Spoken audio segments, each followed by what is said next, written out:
Daniel Salnave, bonjour. Alors, la biographie, c'est toujours un peu compliqué, hein. D'habitude, on commence par le commencement. Alors là, ça sera un commencement, j'allais dire, un petit peu différé. Une sorte d'exergue. D'abord, une phrase de Tristan Garcia. Tout âge a sa chance. Tout âge a également un prix à payer. Maintenant, une phrase de vous. Faudrait-il arriver à considérer l'âge, mot que je préfère à celui de vieillesse, autrement que sous l'angle de la mort annoncée? L'âge, et même le grand âge, tant que le corps tient le coup, c'est aussi un âge de la vie. Il devrait donc être vécu en tant que tel, et non sous la menace du temps qui rétrécit. Je terminerai par cette phrase de Goethe que vous avez retrouvée et que vous citez dans l'Églantine et le Muguet. L'homme le plus heureux est celui qui peut relier la fin de sa vie avec le commencement. Je remplace l'homme par la femme la plus heureuse, et c'est ma première question. Je crois que cette expression d'âge de la vie est très importante, mais est-ce que vous pensez qu'il y a un prix à payer pour chaque âge? Quand je dis que tout âge est un âge au plein sens du terme, finalement, j'ai peut-être intégré, sans m'en apercevoir, une phrase de Victor Hugo qui disait « La jeunesse a un âge, la vieillesse a tous les âges ». Et je trouve que c'est très intéressant de dire « à tous les âges ». Ça veut dire que la jeunesse, les âges intermédiaires, les âges suspendus, parce qu'il y a des âges suspendus, ce qui fait qu'on peut parler avec des gens d'âges tout à fait différents, les âges suspendus, et puis l'âge avancé, le grand âge, en effet, est aussi un âge, mais qui doit être vécu pleinement. Et je pense pas que les conditions aujourd'hui, malgré des conditions, en tout cas pour une minorité qui a relativement bonne santé, qui a relativement les moyens de ne pas mourir de faim, ce sont des conditions qui sont nouvelles par rapport à l'histoire de l'humanité.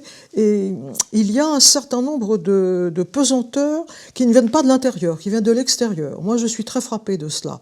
C'est-à-dire de cette manière que le tout social, les gens très jeunes et les gens d'âge intermédiaire, sans parler des gens âgés, vous renvoient sans arrêt, vous recatégorisent en permanence. Et pour moi, c'est insupportable.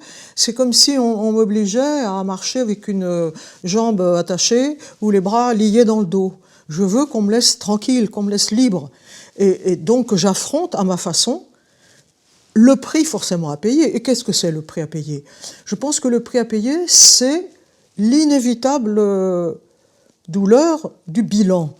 C'est pas seulement le regret, c'est pas seulement la nostalgie, les occasions perdues, les merveilles qui sont hélas à jamais disparues, c'est aussi les moments où on juge sévèrement, on se juge. Moi, je sais que parmi le prix Prix à payer. Oui, le prix à payer, à l'intérieur de ce prix à payer, il y a cela. Il y a ça. Il y a cela, réellement, il y a cela, c'est-à-dire le retour sur soi, et je n'ai aucune intention de le faire dans la complaisance, pas non plus dans l'exhibition, parce que j'en parle pas, je ne l'écris pas, ça, c'est avec moi. Et c'est donc un dialogue avec moi qui est de plus en plus, avec le temps forcément, qui est assez sévère, oui, qui est assez sévère. J'espère avoir le temps d'en sortir, c'est-à-dire d'avoir accepté ce que j'ai fait et qui ne me plaît pas toujours. Alors, ça me fait penser à un mot qui était assez présent dans votre œuvre, et je dirais pendant la période de la maturité. Vous me direz si je me trompe, c'est le mot inaccompli que j'ai lu souvent sous votre plume. Alors, notamment, ça touchait ce que vous appeliez à l'époque, et peut-être encore maintenant, les vies ordinaires. Et vous étiez extrêmement sensible à cet aspect des choses, à savoir qu'il pouvait y avoir de l'inaccompli dans la vie et dans les vies. J'étais même obsédée par cela depuis l'enfance. Et je crois que j'ai beaucoup changé dans le regard que j'ai. Non pas que je considère que toutes les vies merveilleusement sont accomplies, loin de là, mais tout en pensant cela, je suis beaucoup plus capable aujourd'hui de voir ce qui s'est accompli que je ne voyais pas, et de voir aussi que l'inaccompli, l'inachevé, a aussi des causes et des raisons, et il peut être intéressant d'intégrer dans son propre parcours, maintenant il est peut-être un peu tard, mais j'aurais pu le faire plus tôt, une manière de prendre à bras-le-corps ces conditions d'inaccomplissement et de les refuser. Il y a des conditions qui mènent à l'inaccomplissement. Oui, des conditions à la fois sociales, économiques, personnelles, etc. Et essayer de les réduire et de les combattre le plus possible, ça franchement, je pense souvent que j'ai manqué cette occasion parce que je me suis attardée sur les effets de l'inaccomplissement. Et j'aurais m'attarder aussi sur les causes de l'inaccomplissement. Et je pense que c'est ça, au fond, être à droite ou être à gauche. Je pense qu'à droite, on est capable de voir les méfaits de l'inaccomplissement, de l'enfermement social, mais on ne veut pas trop aller voir du côté des causes. En revanche, à gauche, à juste titre, on est préoccupé par les causes, mais on a tendance parfois à ne pas vouloir accentuer la réflexion sur l'inaccompli de peur d'apparaître comme quelqu'un qui juge sévèrement ceux qui sont inaccomplis. Mais je ne le juge pas sévèrement, je le juge pas du tout, je l'observe douloureusement. Et c'est là que mon rapport à la gauche et à la droite, on y reviendra sûrement, à cette espèce de tension permanente. Je veux qu'on travaille sur les deux, qu'on observe avec rigueur, avec douleur, les conséquences de l'inaccomplissement, d'inachevé, mais qu'en même temps, on considère avec sévérité et avec résolution les causes de ces inaccomplissements. Si on pouvait tenir les deux, alors gauche-droite, ça serait plus simple pour moi, parce que ça n'est pas simple en fait. Ça n'est pas simple, mais alors ça expliquerait peut-être que justement cette réflexion, vous l'appliquez un peu à vous-même maintenant. Ah oui. C'est quand vous avez parlé de bilan, et là, je citerai une phrase de l'Églantine et de Muguet, et on va maintenant commencer par le commencement, mais quand vous dites « Aujourd'hui, nous vivons un moment unique, équivalent à ce que fut la Renaissance, un moment inouï qui pourrait accoucher du pire comme du meilleur », donc cette Renaissance, c'est justement cette part de bilan que vous comptez faire aussi par rapport à vous-même. Absolument, mais c'est parce que le sentiment que j'ai, c'est d'avoir, comment dire ça, j'ai mis beaucoup de temps à savoir d'où je venais. Je voyais bien à peu près ce qu'on m'avait fait porter, et je voyais à peu près vers quoi on me dirigeait, je voyais bien vers quoi aussi je me dirigeais, pas toujours clairement, mais je ne voyais pas assez clairement d'où je venais. Et depuis quelque temps, depuis quelques années, je crois que j'ai compris quelque chose m'empêchait au fond de le voir. Quelque chose m'empêchait. Pourquoi ? Non pas parce que mes origines paysannes, rurales, des parents instituteurs et des grands-parents artisans, ouvriers, rouliers, jardiniers, etc. Non pas que j'avais honte d'eux, loin de là. C'est pas du tout parce que je voulais le faire oublier, mais parce que je ne savais pas comment l'articuler. Je ne savais pas comment articuler tout cela. J'étais très fière et très content d'avoir un grand-père vigneron et un arrière-grand-père peintre en bâtiment, et qui était extrêmement doué, que tout le monde se... Mais j'en étais très fière. Et une arrière-grand-mère. Et une arrière-grand-mère qui était blanchisseuse. Dans un bateau lavoir sur les rives de la Loire à Chalonne. J'en étais très fière, je ne l'ai pas connue, mais j'en étais très fière. Mais à partir de ces générations-là, étaient venues des générations intermédiaires, mes parents, y compris même une grand-mère, instituteur. Et le lien entre ces générations et la génération d'instituteurs, puis ensuite entre la génération d'instituteurs, puis nous, leurs enfants, je n'arrivais pas bien à le construire. Il m'a fallu des décennies pour arriver à le construire. Et maintenant, ce que j'ai devant moi, il faudra le temps qu'il faut, j'espère le terminer, c'est de construire ce lien, parce que je pense qu'il est là et qu'il est extrêmement fort. Et je pense que ce qui m'a constitué, ce n'est pas seulement, comme j'ai pensé pendant longtemps, cette génération d'instituteurs qui voulaient que les enfants fassent des études, que ceci, que cela. Je suis entrée là-dedans à pieds joints, j'étais très contente de faire du latin, du grec, tout ce qu'on veut, des maths. Mais je n'ai pas su à quel point tout ce que je devais à cette génération d'avant. Et qui m'a fait comprendre cette génération d'avant, c'est la lecture d'un article, puis d'un livre à caractère plutôt autobiographique et d'un essai de Daniel Ben Saïd, qui est mort maintenant il y a bientôt 10 ans, je crois. Oui. Beaucoup trop tôt, comme on dit toujours, mais absolument. Je le pense avec douleur, vraiment. Et qui a dit une phrase qui m'a illuminée. J'aimais beaucoup ce qu'il écrivait, et je me sentais, je le trouvais profond, juste, généreux. Je ne l'ai rencontré que 3 ou 4 fois, mais ce sont des rencontres qui m'ont beaucoup, beaucoup apporté. Et il dit à un moment, On se trompe quand on pense qu'on fait la révolution pour les générations à venir, pour améliorer leur sort de nos enfants, de nos petits-enfants. On fait la révolution pour les générations qui nous ont précédés, pour accomplir le vœu qu'elles n'ont pas réussi, elles, à accomplir. Et d'un seul coup, j'ai été illuminée par cette phrase. Je me suis dit, mais mon arrière-grand-mère blanchisseuse, qui était pas illettrée, mais avait été à l'école quelques années, puis n'avait pas eu le certificat d'études, faisait des fautes de français très savoureuses, mais parlait angevin aussi. Elle n'avait qu'une obsession, c'était acheter des livres pour son petit-fils, mon père, parce qu'elle pensait que le petit-fils porterait quelque chose qu'elle n'avait pas porté. Eh bien, je me suis dit, grâce à Daniel Ben Saïd, je crois que j'ai compris là l'articulation. Je ne suis pas une transfuge de classe, quelqu'un qui se dit j'ai trahi mon milieu, j'avais une arrière-grand-mère blanchisseuse et je suis professeur ou académicienne. Loin de là. Non seulement je ne suis pas une transfuge de classe, mais je la porte avec moi et elle me porte. J'ai le sentiment que elle m'a porté toujours et je ne le savais pas. Et maintenant, je dois le dire, je dois le faire. Donc, je dois essayer de raconter, j'ai peu de choses, je dois raconter ce que c'est que ces générations qui coïncident avec le début de la Troisième République, puisque c'est là qu'elle a eu 20 ans, au début de la Troisième République, et cet espoir énorme qu'elle a porté. Et c'est la dernière personne dans ma famille à avoir été portée par l'espoir. Parce qu'ensuite, la génération de mes parents, celle de mon père. Première guerre mondiale, mon père était un petit garçon. Deuxième guerre mondiale, et son père est prisonnier. Deuxième guerre mondiale, mon père est prisonnier. Leur pacifisme d'instituteur est mis absolument à néant et ils portent une douleur constante. La dernière personne tonique et gaie, c'est cette arrière-grand-mère qui n'avait pas eu un destin accompli puisqu'elle lavait du linge dans la Loire à 70 ans encore.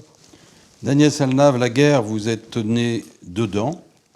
Et c'est vrai que quand vous dites qu'il n'y avait plus de père dans le village, c'est à prendre à la lettre. Vous étiez seul avec votre mère, qui tenait visiblement votre grand-mère un peu à distance, selon vous. Et vous avez vécu donc toutes ces années de la guerre dans une sorte de face-à-face avec votre mère, et puis après la guerre, mais vous allez revenir sur ce face-à-face, je vais avec ma mère chercher mon père à son retour de captivité, et là, évidemment, pour vous, c'est un choc de voir ce père que vous n'aviez finalement jamais vu. Je voudrais revenir sur ce face-à-face, parce qu'il me semble qu'il y a quelque chose qui est constitutive de votre œuvre, à la fois romanesque et de vos essais. Il semblerait que très tôt, il y a une sorte, je ne sais pas quel est le mot qui conviendrait le plus, mais vous êtes une petite fille tout à fait éveillée, qui vous semblez un peu protéger votre mère, en tout cas c'est le sentiment qu'elle est là, et vous avez déjà, j'allais dire, un sentiment de votre liberté, enfin d'enfant. Vous aimez les chats, il faut toujours aller jouer dans le jardin, vous aimez vous écarter, revenir, enfin vous avez, j'allais dire, bon, vous êtes un peu comme un jeune chat, mais un jeune enfant qui cherche, et ça c'est quelque chose qui vous accompagne. C'est vrai que c'est enfin très intéressant quand on vous lit, qui vous accompagne toute votre vie. Alors, en effet, ça, je vais y venir. Les femmes, c'est ma mère, sa belle-mère, et on sait que les rapports entre les belles-filles et les belles-mères, c'est rarement au beau fixe, et la grand-mère de ma mère, qui l'avait élevée, car ma mère était orpheline, avait été élevée par sa grand-mère. Donc, ma mère, une grand-mère, et de l'autre côté, une arrière-grand-mère. Et puis, une figure masculine qui joue un rôle très important, parce que ce n'est pas le mari, c'est pas le père, c'est pas l'amant de la mère non plus, c'est son frère aîné. Le frère aîné qui à l'époque n'est pas marié, n'a pas d'enfant, il n'en aura pas d'ailleurs, et qui prend très au sérieux son rôle de protecteur de sa jeune sœur. Il n'habite pas avec nous, il vient au moins toutes les semaines, il prend le train, il descend au village, et moi je vais le chercher avec ma mère à la gare, et c'est un moment extraordinaire où je vais chercher mon oncle. Et je suis restée attachée à lui jusqu'à sa mort, c'était une figure essentielle dans ma vie. Mais je crois que ce que vous dites, ce sont des données qui sont à la fois physiologiques, j'avais de la grande santé, comme dirait notre ami Georges Navel, mais j'avais aussi là le monde extérieur, un monde extérieur avec lequel j'ai été immédiatement en accord. Je n'étais pas dans une ville, j'étais dans un village, j'étais dans une maison de village entourée de jardins. il y avait les chemins, il y avait la Loire, il y avait ce climat à la fois doux et avec ce côté profus au printemps. J'ai été complètement prise là-dedans et ça a été ce qui m'a sauvée tout le temps. C'est-à-dire, dans les moments difficiles, c'est toujours cela qui me fait du bien. Ce qui me fait du bien, c'est d'être... J'adore les villes, j'ai voulu aller vivre en ville dans une espèce de pulsion vers 15 ou 17 ans, mais quand j'ai besoin de me reprendre, j'ai besoin d'avoir de grandes étendues non bâties, d'avoir cette espèce de mystère des distances, des ombres, etc. C'est certain, c'est certain. Et d'où cette liberté, elle est le fait que j'étais seule, j'étais enfant unique, et on me laissait à l'intérieur du village et à l'intérieur de la maison et de ses jardins une liberté totale, du matin jusqu'au soir. Le soir, on me cherchait parce qu'il faisait nuit et je ne voulais pas rentrer. Donc, on me trouvait quelque part où je m'étais plus ou moins dissimulée pour ne pas rentrer dans la maison et rester dehors. Et je continue. Quand je suis dans une maison à la campagne, le soir, j'ai du mal à fermer les portes et les volets. Alors, il y a la liberté, mais il y a aussi ce que Freud aurait appelé l'inquiétante étrangeté.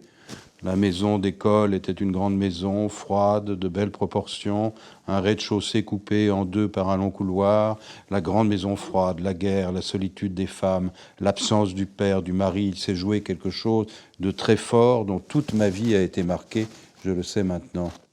Oui, parce qu'en même temps, l'école, elle est dans la maison. Parfois, beaucoup d'enfants d'instituteurs ont été élevés dans une école de village, parfois avec une classe ou deux classes. Mais parfois, les salles de classe sont extérieures à la maison. Non, la salle de classe, elle est dans la maison. La maison est divisée en deux. À gauche, la salle de classe. À droite, la grande salle à manger de la famille, où on va très peu l'hiver parce qu'elle est mal chauffée. On se tient plutôt dans la cuisine. Donc, le fait d'avoir l'école à l'intérieur, c'est très très lourd en un sens.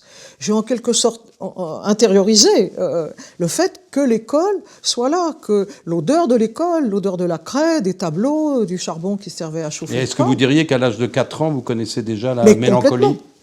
Oui. Oui, totalement. Mais j'étais, à l'âge de 4 ans, ma mère ne savait pas trop quoi faire de moi. Nous avions une jeune fille qui s'occupait un peu de moi quand j'étais plus petite et un peu de la maison. Ma mère m'a fait venir dans sa classe, donc je me suis assise. Qui était votre institutrice ? C'était mon institutrice, elle avait une classe unique, donc je me suis assise sur l'estrade, à ses pieds. Et puis, un jour, on m'a assise à une table, quand même. Et puis, ma mère a pensé qu'il fallait m'apprendre à lire, parce que j'avais 4 ans et demi ou 5 ans, et elle a découvert que je savais lire. Mais, rassurez-vous, je n'étais pas un génie. J'ai pu interroger quelques amis, filles d'instituteurs. Ils avaient appris à lire par imprégnation. Non seulement par imprégnation, mais c'est pas seulement... Il y avait mes parents, ce qu'ils portaient avec eux, très modestement, mais ils étaient l'incarnation même de l'école républicaine. Ma mère avait des sabots l'hiver, les sabots qu'on portait pendant la guerre et après, en bois avec une bande de cuir sur le dessus, dans lequel on met des chaussons fourrés, parce que tout était glacé, mal chauffé. Mon père n'a jamais fait la classe sans mettre une cravate. Toujours. Ah oui. Mais il avait une blouse par-dessus sa veste, etc. Bon. Mais ils étaient extrêmement modestes, mais ils incarnaient totalement. D'où cette coupure. Voilà pourquoi j'ai eu du mal à comprendre à quel point j'avais été faite aussi par cette ruralité, par les vignerons, par leur langue, par leur conduite, par leur humour, par leur goût du vin. Tout ça m'a formée complètement. Mais de l'autre côté, j'avais ces figures plus austères, qui étaient celles de mes parents et de l'école. Les tableaux, les cartes de géographie, les tables de multiplication, les mesures dans le petit placard où étaient les mesures en étain.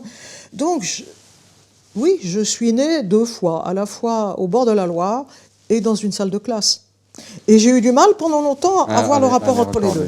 J'ai eu du mal. Quand vous allez chercher votre père qui est à son retour de captivité, vous dormez dans une chambre d'hôtel avec votre mère, et là, vous avez un vague souvenir. J'ai un souvenir dans cet hôtel. Le quartier de la Gare à Angers avait été sévèrement bombardé à plusieurs reprises. Il n'avait pas été assez tôt, hélas, parce qu'il y a un quai qui est tristement célèbre pour y avoir embarqué toute la communauté juive d'Angers et de l'Anjou. Le quai dit du Maroc, parce qu'avant, c'était les troupes coloniales qui partaient de là. Il n'a pas été bombardé à temps. Il a été bombardé tout à fait à la fin de la guerre. Et il y a eu beaucoup de morts, dont une jeune institutrice, collègue de ma mère, et adjointe de ma mère, qui est morte dans ce bombardement. Et donc, le quartier était en très mauvais état. Mon souvenir, c'est que dans l'hôtel, il y avait quelque part un trou énorme. Je pourrais aller vérifier. Je ne suis pas Je ne fais pas partie des gens qui sont obsédés par leur passé, qui veulent tout vérifier. Tant pis, je le garde comme peut-être un faux souvenir. J'ai le souvenir d'un plafond éventré.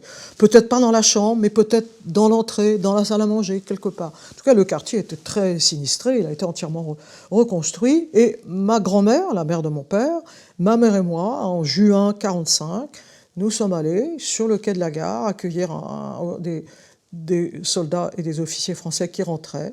Et est sorti un jeune homme, très brun, très noir de peau. Mon père était très brun, mais en plus, il avait passé les mois après sa libération dans le nord de l'Italie où on ne trouvait rien pour les ramener en France. Et j'ai compris que c'était mon père. J'étais très contente sur le moment. Et puis, dans les jours qui ont suivi, j'en voulais plus.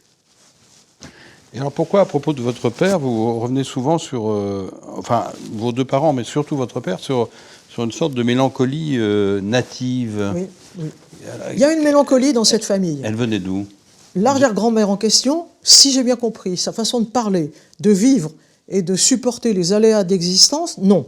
Je ne l'ai pas connue. Elle est morte avant ma naissance. Mais sa fille, ma grand-mère institutrice, la sœur de ma grand-mère institutrice, mon père et moi, pour au moins une moitié, nous avons un héritage de mélancolie. Comment vous l'interprétez? Eh ben, justement, c'est bien, c'est une des grandes questions que je me pose. Comment se fait-il que cette arrière-grand-mère courageuse, forte en propos, et elle est morte à 70 ans et quelques, ayant pris froid, elle avait le linge dans la Loire. Tout ça, elle aurait vécu 10 ans de plus s'il y a eu des antibiotiques ou quelque chose à l'époque, c'est évident. Je ne sais pas. Je pense que je l'ai reçu, mais peut-être dans un destin physique, ça c'est très possible. Je l'ai reçu aussi, il m'a été transmis parce que mon père, ce retour de captivité a été vécu difficilement par mon père, dans une mélancolie qui était à la fois personnelle et aussi, j'allais dire, politique. C'était les instituteurs socialistes d'avant la guerre, lecteurs d'Alain, pacifistes, etc., et qui tout d'un coup s'apercevaient qu'ils n'avaient peut-être pas compris grand-chose à ce qu'avait été la réalité de la Deuxième Guerre mondiale. C'était pas des Boches comme en 14. Donc c'était une mélancolie post-1914. Ah oui, oui. Ah oui. C'est pas les Boches ou les Allemands ou tout ce qu'on voudra, c'était les nazis. Et le mot nazi ne figurait pratiquement pas dans le vocabulaire des gens qui m'entouraient quand j'étais enfant. Vous savez très bien le temps qu'on a mis pour que la vérité de la Deuxième Guerre mondiale... Donc vous rattachez ça plutôt explicitement, disons, je rattache à ça parce que c'est une causalité. C'est pas Émile Zola, au début de La Bête humaine, la famille n'était guère d'aplomb. C'est pas la dégénérescence... Je ne cherche pas... Encore que, puisque précisément ma grand-mère, sa propre sœur, était frappée de mélancolie. L'une en est morte et l'autre, ma grand-mère, n'en est pas morte, mais était franchement frappée de cette mélancolie. Et mon père l'était. Mais mon père était un mélancolique avec, comme moi, des moments de grande gaieté, grande joie et très social, sociable et très social, qui aimait revoir ses amis de l'école normale, avait beaucoup d'esprit, était très attaché à ses origines, à son père vigneron, à cette vallée de la Loire, à son bateau sur la Loire. Ça le tenait. Mais il y avait aussi tout l'autre côté de mélancolie. Et elle a été aggravée chez mon père dans les années 60, lorsqu'il s'est retrouvé instituteur dans un quartier défavorisé, très beau historiquement, mais défavorisé socialement, de la ville d'Angers, où il avait affaire à une population d'élèves qui était aux antipodes des petits paysans, parfois un peu mal dégrossis, c'est possible, mais qui étaient très polis, très respectueux, qui avaient leur béret, monsieur l'instituteur et tout. L'école, il est tombé évidemment dans un désastre complet qui l'a absolument ravagé. Parce que mon père faisait partie de ces instituteurs pour qui l'école incarne la République, mais chez lui, elle s'était incarnée dans la République rurale. Et je pense que moi aussi, je suis profondément une fille de la République rurale. Vraiment. Et je le sais de plus en plus. Et pour mon père, la ville n'est pas son lieu. Or, dans ces 25 ans à peu près, militant socialiste et instituteur dans la seule banlieue rouge de toute la région, c'est-à-dire les ardoisières de Trélazé, il avait fait un travail à la fois syndical et aussi culturel, sportif, énorme, puisqu'il avait fondé, avec des ouvriers des mines, un club de sport et de divertissement pour les jeunes, pour arracher les jeunes hommes à la tutelle de l'Église, qui était la seule à créer des patronages, des clubs sportifs et culturels. Donc il avait eu cette période-là. Mais comme le syndicalisme, etc., tout était détruit par 1939, la guerre, etc., bien évidemment, la mélancolie en a profité. Bien sûr. Alors vos parents, c'est aussi la première forme d'égalité dans les couples et devant le travail. C'est un modèle. Oui. Alors, les formes d'inégalité à l'intérieur du couple restaient. Elles n'étaient pas du tout une égalité dans les jugements, dans les décisions, dans la conduite de la journée. Mais ma mère acceptait que, par exemple, mon père conduise la voiture et qu'elle n'ait jamais passé son permis parce que mon père ne voulait pas la lui prêter. Donc, pour ma mère, ça allait de soi, ça ne posait pas de problème. Mais cette égalité-là, oui, elle m'a beaucoup marqué. Ma mère avait été à l'école normale instituteur 3 ans après mon père, avait suivi rigoureusement le même cursus, rigoureusement, avec les mêmes examens, séparés, mais les mêmes. La seule différence, c'est qu'il y avait une épreuve de couture, etc., pour les filles. Mais sinon, c'était rigoureusement pareil. Et elle avait des professeurs, la directrice de l'école, qui étaient des femmes hardies, généreuses, et plus hardies d'ailleurs que n'était ma mère, certainement. Et le fait d'être une fille unique, vous en avez jamais souffert? Si, beaucoup au départ. Au départ, je me plaignais beaucoup, je demandais un frère. Mais j'ajoutais, oui, mais je veux un grand frère. Je ne voulais pas de petit frère, je ne voulais pas qu'il arrive un petit après moi, ça j'en voulais pas.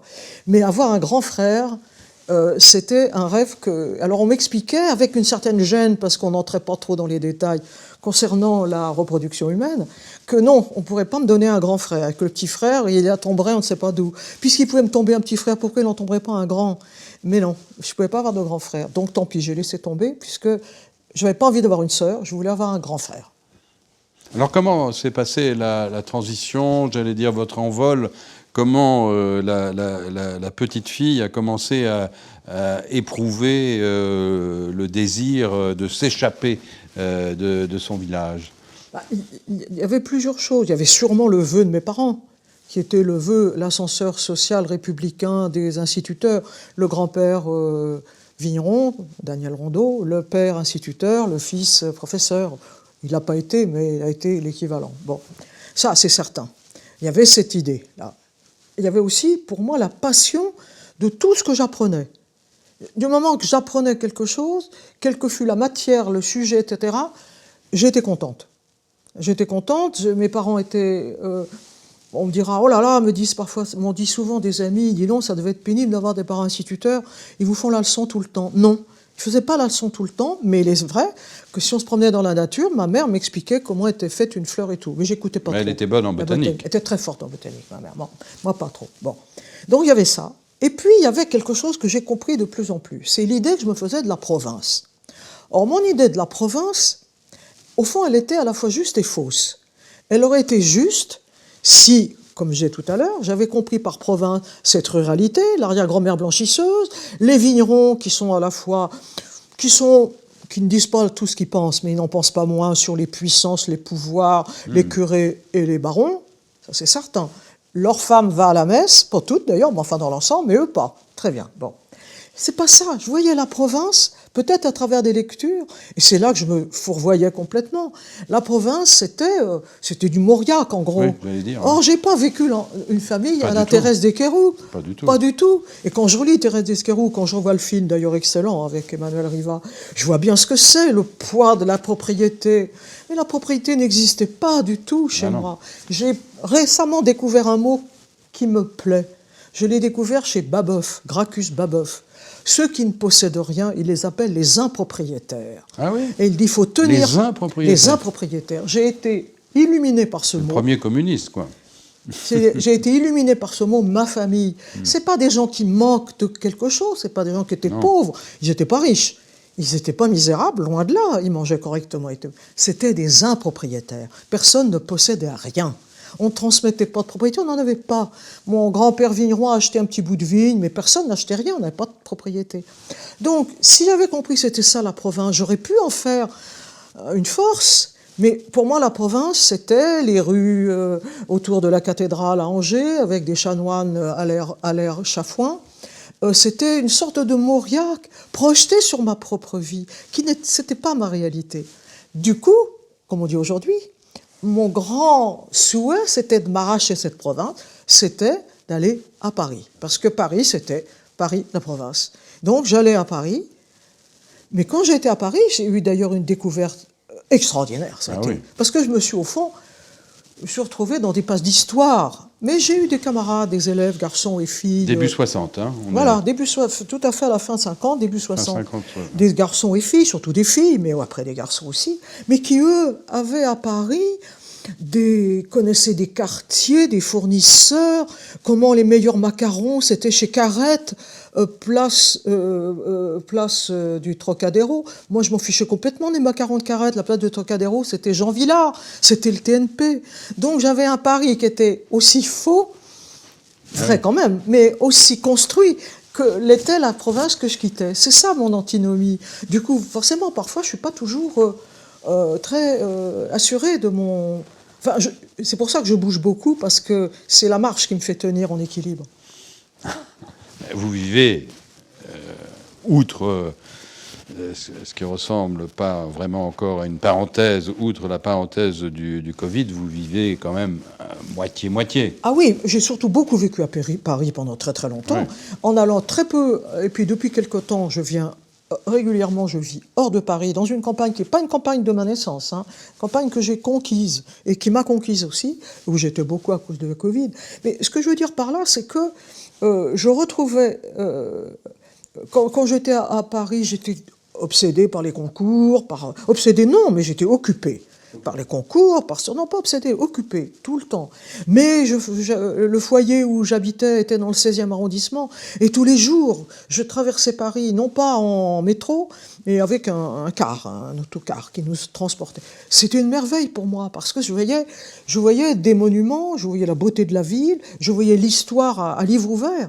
Donc je n'étais pas du tout soucieuse à nos deux Paris, de conquérir des places, des postes et d'épouser un fils de chirurgien à la place du fils de notaire que j'aurais épousé en province. Non, j'étais soucieuse comment dire cela, de voir s'ouvrir un temps dans mon temps. C'est ça qui m'intéresse, c'est que mon temps présent soit en permanence ouvert, sur des temps futurs sûrement, mais sur les temps passés. J'avais une folie du passé, mais du passé comme un être vivant, pas comme des choses mortes. Mais ça, vous continuez à le faire. Ah oui. Vous lisez les anciens... Ah oui, près de chez moi à Paris, quand je traverse le canal... postmodernes. Quand je traverse le canal, je tombe sur un endroit qui n'existe plus, mais que je regarde quand même, est une chapelle qui a été démolie. Madame de Sévigné en parle. Cette chapelle, c'est là qu'on a célébré la mort du Grand Turenne. Mais je passe devant cette chapelle. Alors, elle a été démolie, et juste à côté, il y a l'usine des pastilles Valda, construite par celui qui les a inventées. Maintenant, il n'y a plus de pastilles Valda dedans. Mais je suis très contente. Moi, la chapelle de Turenne et les pastilles Valda, ça me convient tout à fait. C'est égal pour moi. C'est des choses qui sont qui se promènent avec moi, comme en équilibre, en moi, autour de moi. Alors, quand vous avez 20 ans, vous n'avez pas du tout l'idée ni le souci de devenir une écrivaine. Enfin, cela dit, votre premier livre, vous le publiez en 75, vous avez 25 ans. 35. Ah oui, je dis des bêtises. Ah oui, grosse bêtise, pardon. Et donc, pourquoi on ne peut pas parler de différé, puisque vous n'aviez pas le désir. Vous n'avez jamais pensé, quand vous aviez 20, 30 ans Bien sûr que si, j'y pensais, mais je pensais que... comment dire ça? Si, je le raconte quelque part, je ne sais plus. Quand j'avais 5 ou 6 ans, je commençais à écrire à peu près. Ma grand-mère institutrice, qui était à la retraite et qui s'occupait souvent de moi, et m'avait fabriqué... Je lui avais demandé de me fabriquer un petit livre.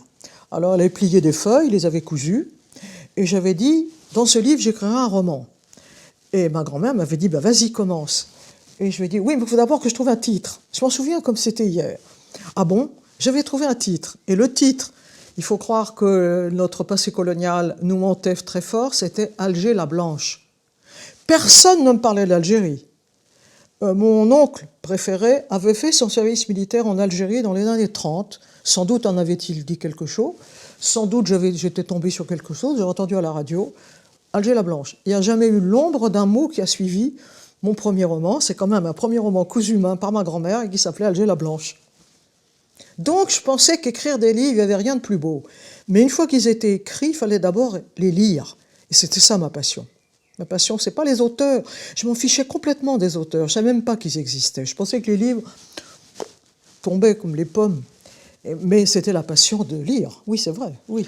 Alors cette passion de lire, bon, c'est évidemment une passion pour le roman.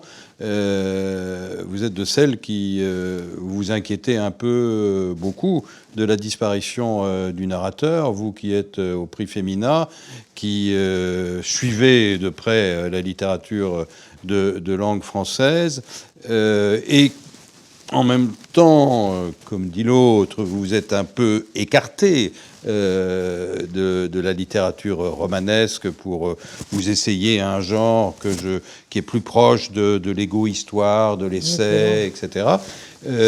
En tout cas, les livres des dernières années, je pense à l'Églantine et le Muguet. Alors, cette passion pour la littérature, pour la lecture, pour la littérature romanesque au sens classique du terme, est-ce que vous diriez qu'elle s'est un peu dissipée avec cette inflation actuelle, à la fois du jeu, de l'autofiction et de romans qui, souvent, ne vous soulèvent pas autant que ceux que vous avez pu lire et admirer dans votre vie? Moi, je suis très contente que vous parliez de la disparition du narrateur. Je sais qu'aujourd'hui, c'est un peu à la mode, mais j'ai été l'élève, non pas directement, mais l'élève de ces livres. J'ai, comme professeur au département de lettres modernes de l'Université de Nanterre, j'étais l'élève en quelque sorte de Ricoeur. J'ai beaucoup lu tout ce qu'il a écrit, et en particulier un ensemble d'ouvrages qui a joué un rôle énorme pour moi, pour comprendre la littérature et pour l'enseigner, qui est Temps et récit. J'ai été frappé de voir la dimension éthique que Ricoeur donnait à la littérature, non pas moralisatrice. Je me souviens d'un article où j'ai été très mal comprise. On m'avait accusé de vouloir que la littérature serve à faire la morale. Bien sûr que non. La littérature, elle n'a aucunement à faire la morale. Elle peut soutenir des propos, des conduites que la morale réprouve. Mais elle a une dimension éthique, c'est-à-dire qu'elle permet la réflexion sur la vie que nous vivons, à travers la réflexion qu'on mène sur la vie de ces personnages imaginaires. Et qui nous aide, qui fait le relais qui nous permet de réfléchir sur la vie des personnages imaginaires? Le narrateur. C'est cette triangulation qui est indispensable et que Ricoeur a admirablement décrite. Le lecteur, le narrateur, la fiction, les personnages de la fiction. Cette triangulation qui fait que je vois les personnages de la fiction directement et indirectement, guidés plus ou moins bien, commenté plus ou moins bien par un narrateur plus ou moins présent, qui peut être très présent, qui peut être très absent, ça peu importe. Lorsque le narrateur se confond avec le personnage et en plus dit je perds cette capacité de distance dont j'ai besoin, moi. Moi, j'ai appris la vie, pas seulement en vivant, en tant que possible, ou avec des êtres qui m'entouraient, que j'aimais ou qui m'aimaient, ou les deux, parfois, quand on a de la chance. Eh bien, j'ai appris à travers la vision de Balzac sur ces personnages, de Zola sur ces personnages, de Flaubert, caché, dit-il, mais il est là quand même, etc. Et je dois dire que j'ai le sentiment que ça a été une école extraordinaire, y compris des situations sur lesquelles le narrateur a un jugement que je peux bien évidemment rejeter ou réprouver. La question n'est pas là, c'est pas que je me mets aussitôt à adopter. Lorsque Proust, pour qui j'ai une immense, évidemment, affection, et nous expose en gros que l'amour, ça n'existe pas, c'est une construction. Je ne suis pas sûr qu'il ait vraiment raison, mais ça m'est bien égal. Je suis bien contente de voir ce grand théâtre où on me montre quelqu'un, comment vit-il quand il pense que l'amour n'existe pas, que tout est une construction. Ça m'apprend à vivre. Et c'est ce que Ricoeur dit si bien, si bien. Et quand vous lisez, par exemple, Samuel Beckett, vous avez le même sentiment? Molloy, où les personnages sont... Totalement, à partir du... jusqu'à, comment dire cela? Je suis parfois plus frappée par les situations que par le jugement sur les situations. Mais les deux comptent, bien évidemment. Mais il est clair que j'ai beaucoup aimé dans la littérature contemporaine, le grand roman d'Amérique du Sud, le roman d'Europe centrale, ne parlons pas des romans russes qui sont plus anciens, où on a sans arrêt ce théâtre, en quelque sorte, cette triangulation, et dans laquelle moi j'ai besoin de me plonger régulièrement, et qu'on a chez les grandes romancières anglaises, qu'on a chez Henry James et d'autres. Dieu sait que Henry James, parfois, tient des propos qui me paraissent sidérants sur le monde. Et alors, je ne suis pas là pour... en quelque sorte, c'est pourquoi je suis si à l'aise dans la littérature, c'est que tout me convient. Ça ne veut pas dire que j'accepte ou que j'approuve tout, mais tout m'est occasion d'animer la petite machine à y voir plus clair en soi et autour de soi. Alors, Daniel Sanlave, vous avez été une passionnée de théâtre, des acteurs, des metteurs en scène. Vous avez, si je puis dire, accompagné et suivi des metteurs en scène très importants, dont Antoine Vitez. Mais c'est une séquence, une période de votre existence, de 1975 à 1990. On a l'impression qu'à partir de cette date, le rideau ne se lève plus pour vous. Qu'est-ce qui s'est passé? Je pense que la mort de Vitez est la raison. J'ai trouvé en lui, outre la personne, les rapports personnels que je pouvais avoir avec lui, j'ai trouvé, même si, et je le dis tout de suite, même si je n'approuvais pas toujours sa manière de concevoir le théâtre, la direction d'accords, peu importe, j'ai trouvé justement cette fameuse triangulation entre une œuvre écrite, des acteurs et un metteur en scène. De même que j'ai du mal quand le personnage se confond avec le narrateur, j'ai du mal si c'est l'acteur lui-même qui juge de la manière dont il doit prendre en compte le texte. J'ai besoin que l'acteur soit dirigé en quelque sorte. Et la manière dont Antoine le dirigeait était très particulière. J'ai connu d'autres metteurs en scène qui avaient des façons tout à fait opposées de le faire, peu importe, là encore. C'est cela qui me convenait vraiment. C'est de voir comment un personnage, une situation, advient sur scène à travers l'acteur, mais parce qu'il y a cette triangulation. Et j'adorais aller aux répétitions, j'aimais mieux encore les répétitions que le spectacle achevé. Et il est probable que la mort brutale d'Antoine Vitez a cassé quelque chose dans cette entente que j'avais avec le théâtre. J'ai continué d'aller un peu au théâtre, j'ai eu quelques pièces qui ont été jouées avec plus ou moins de succès, et ça m'intéresse bien, mais pas comme c'était le cas. Non, c'est vrai. C'est une période, voilà, elle est finie. Daniel Sanlave, vous avez écrit des romans d'amour, des romans sur l'amour, mais vous êtes relativement pudique sur vos amours, mais je voudrais vous faire réagir sur une phrase de vous qui est très frappante. Nous, virgule, les femmes libres, c'est cela qui nous définit. Nous n'avons jamais cherché à devenir des veuves. Oui, je pense que j'ai un livre... vous continuez à signer. Je la cautionne, je la signe, je persiste.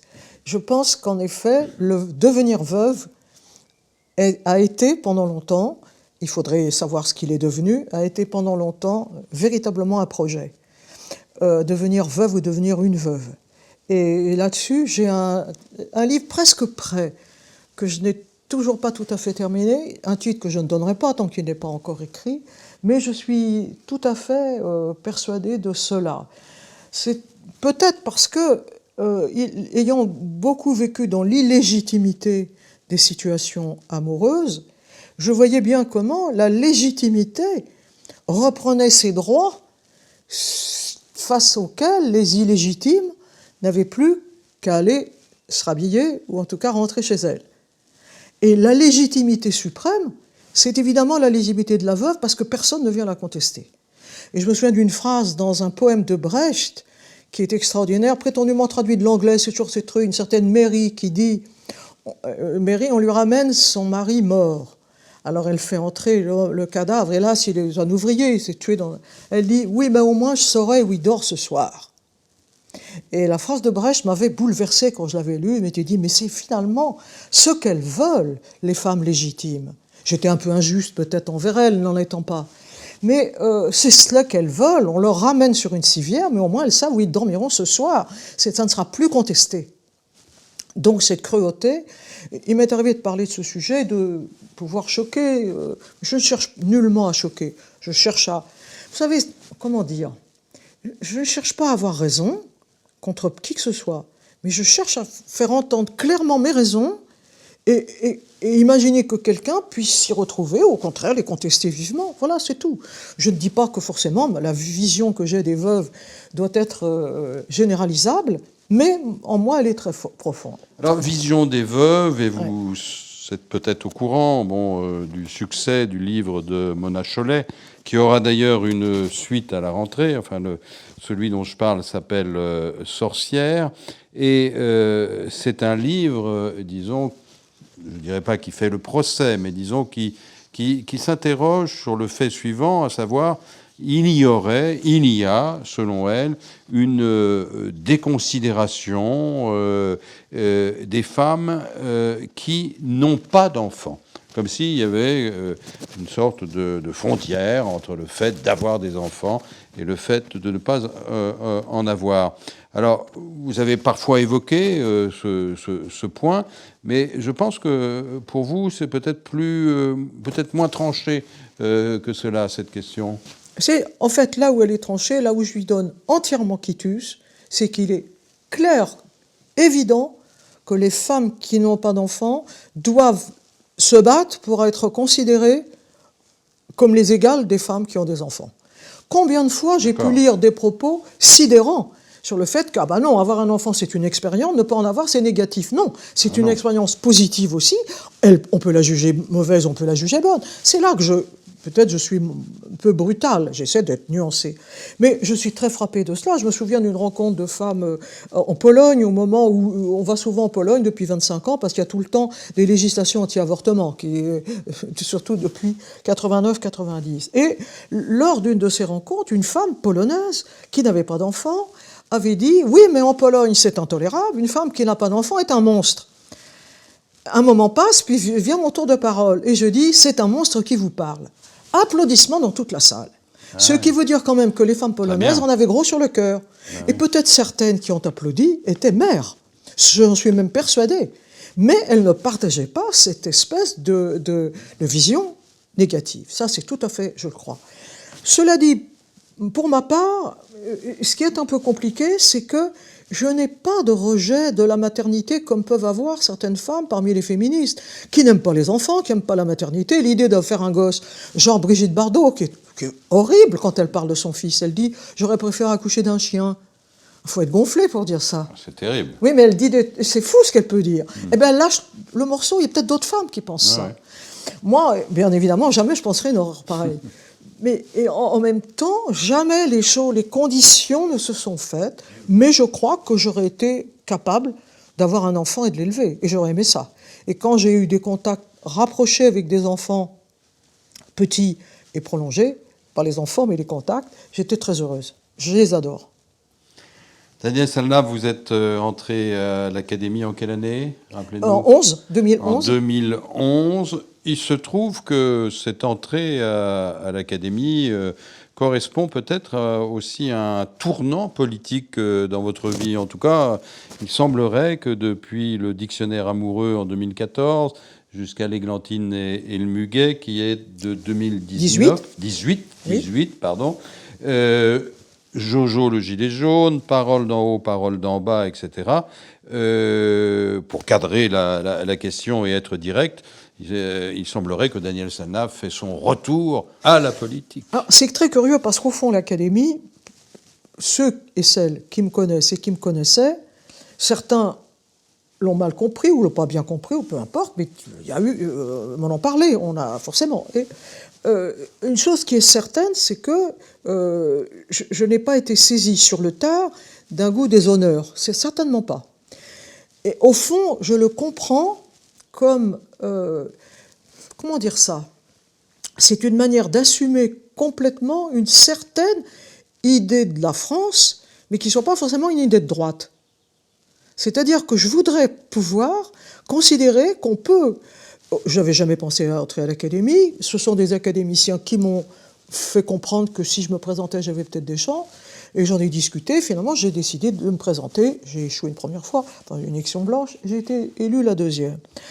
Et j'ai eu le sentiment très profondément que je touchais à tous les points, cette ruralité, les parents instituteurs, l'école, la défense de la langue française et une grande institution créée sous Louis XIII par Richelieu et aussitôt reprise par...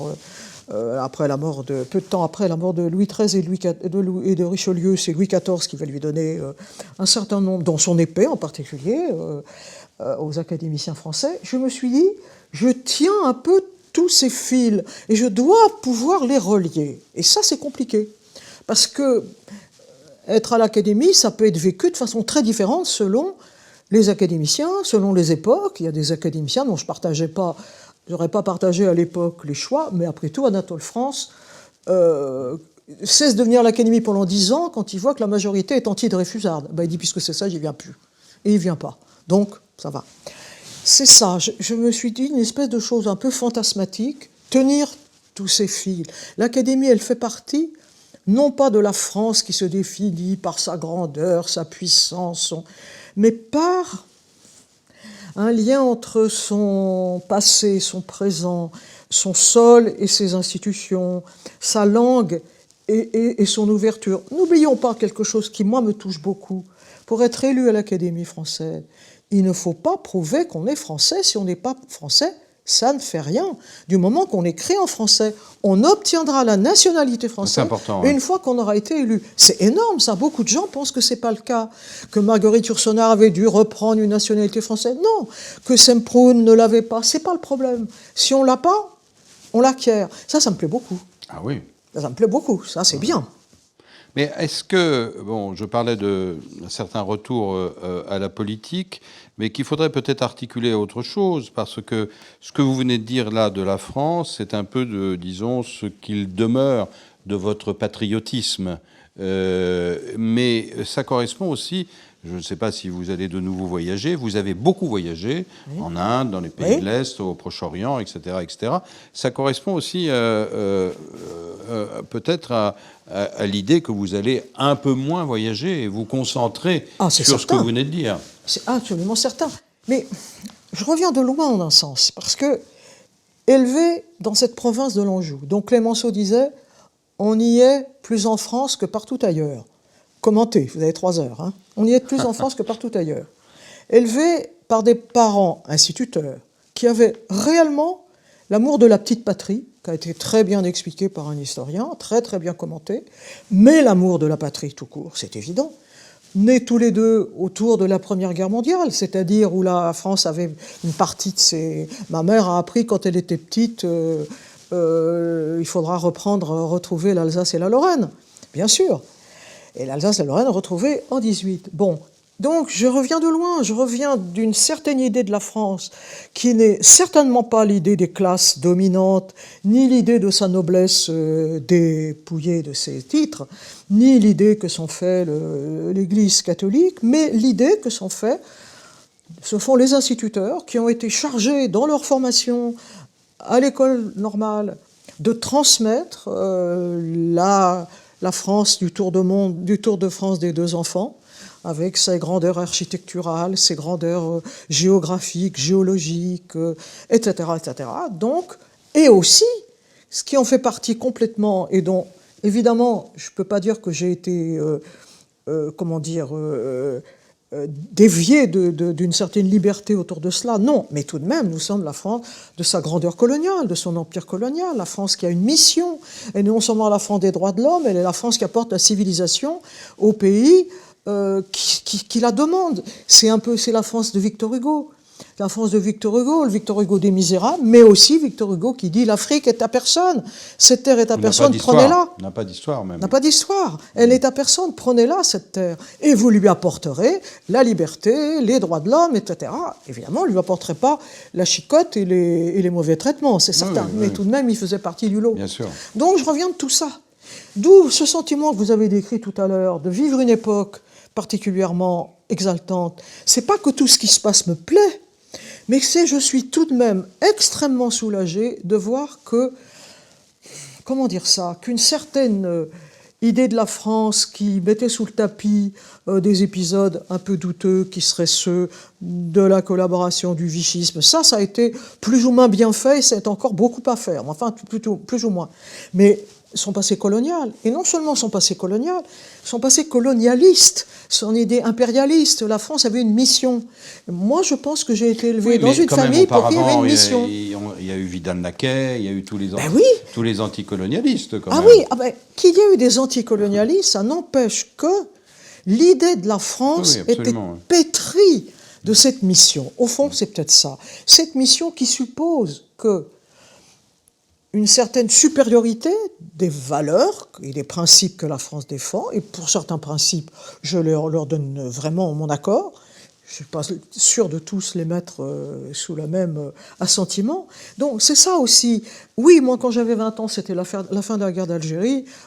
Ça allait de soi qu'il fallait quitter l'Algérie, comme on avait quitté l'Indochine, etc., qu'il fallait que cette guerre était une horreur. Mais le passé colonialiste, c'est bien plus que ça. C'est la mission, c'est toujours cette espèce de suprémacisme ou suprématisme français qui était très présent et qui fait retour de temps en temps, ce qui fait qu'aujourd'hui, je ne suis pas tellement étonné que tout soit très troublé et soit l'objet de tant de discords.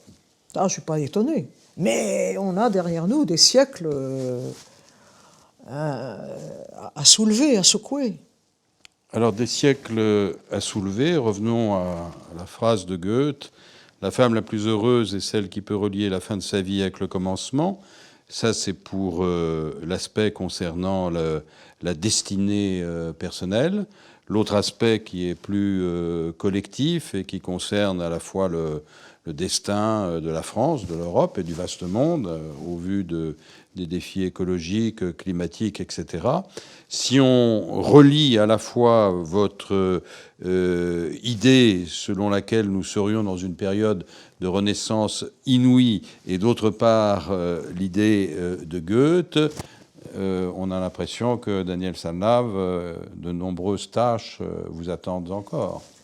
Moi, je pense que je ne sais quel auteur a dit, peut-être est-ce Diderot, je ne sais pas. Il y a deux types d'auteurs. Ceux qui pensent que leur œuvre à faire est tellement vaste qu'elle ira bien au-delà de leur mort, qu'ils n'auront pas le temps de l'accomplir, et ceux qui pensent qu'elle est terminée bien avant leur mort.